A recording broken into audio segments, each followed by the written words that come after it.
Hi friends, welcome to quiz information.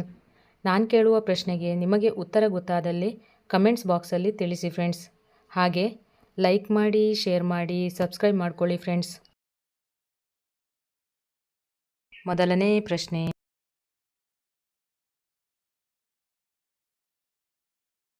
KPSCಯ ವಿಸ್ತೃತ ರೂಪವೇನು? A. Karnataka power supply commission, B. Karnataka public service commission, C. Karnataka public security commission, D. Karnataka public sector college.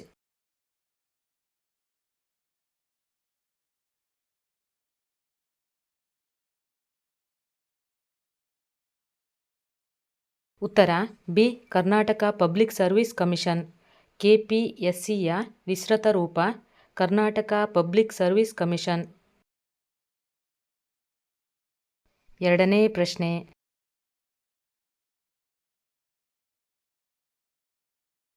ಕೆಂಪು ರಕ್ತ ಕಣಗಳ ಜೀವಿತಾವಧಿ ಸುಮಾರು ಎಷ್ಟು ದಿನಗಳು? ಎ. 90 ದಿನಗಳು, ಬಿ. 60 ದಿನಗಳು, ಸಿ. 120 ದಿನಗಳು, ಡಿ. 30 ದಿನಗಳು.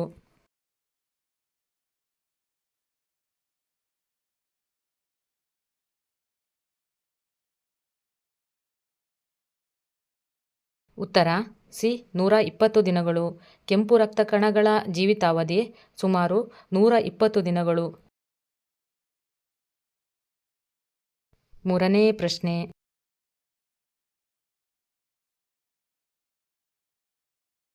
ದರೋಜಿ ಕರಡಿ ಧಾಮ ಎಲ್ಲಿದೆ?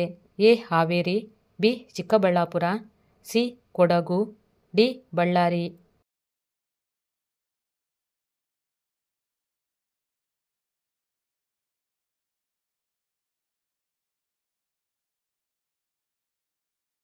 ಉತ್ತರ ಡಿ. ಬಳ್ಳಾರಿ. ದರೋಜಿ ಕರಡಿ ಧಾಮ ಬಳ್ಳಾರಿಯಲ್ಲಿದೆ.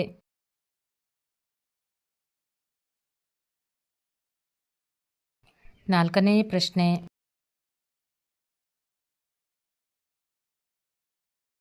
ಅತ್ಯಂತ ಪ್ರಾಚೀನ ವೇದ ಯಾವುದು?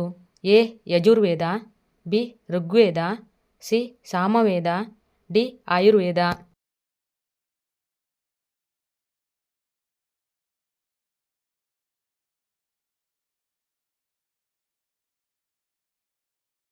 ಉತ್ತರ ಬಿ. ಋಗ್ವೇದ. ಅತ್ಯಂತ ಪ್ರಾಚೀನ ವೇದ ಋಗ್ವೇದ.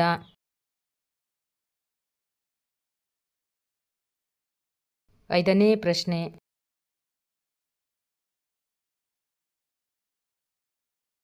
ಕರ್ನಾಟಕದಲ್ಲಿ ಪ್ರಾರಂಭವಾದ ಮೊದಲ ವಿಶ್ವವಿದ್ಯಾನಿಲಯ ಯಾವುದು? ಎ.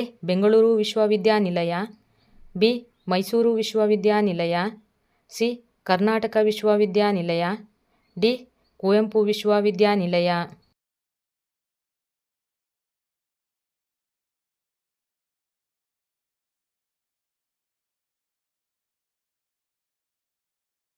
ಉತ್ತರ ಬಿ. ಮೈಸೂರು ವಿಶ್ವವಿದ್ಯಾನಿಲಯ. ಕರ್ನಾಟಕದಲ್ಲಿ ಪ್ರಾರಂಭವಾದ ಮೊದಲ ವಿಶ್ವವಿದ್ಯಾನಿಲಯ ಮೈಸೂರು ವಿಶ್ವವಿದ್ಯಾನಿಲಯ. ಇನ್ನೂ ಹೆಚ್ಚಿನ ರಸಪ್ರಶ್ನೆಗಳಿಗಾಗಿ ನಮ್ಮ ಚಾನಲನ್ನು ಸಬ್ಸ್ಕ್ರೈಬ್ ಮಾಡ್ಕೊಳ್ಳಿ ಫ್ರೆಂಡ್ಸ್. Thanks for watching.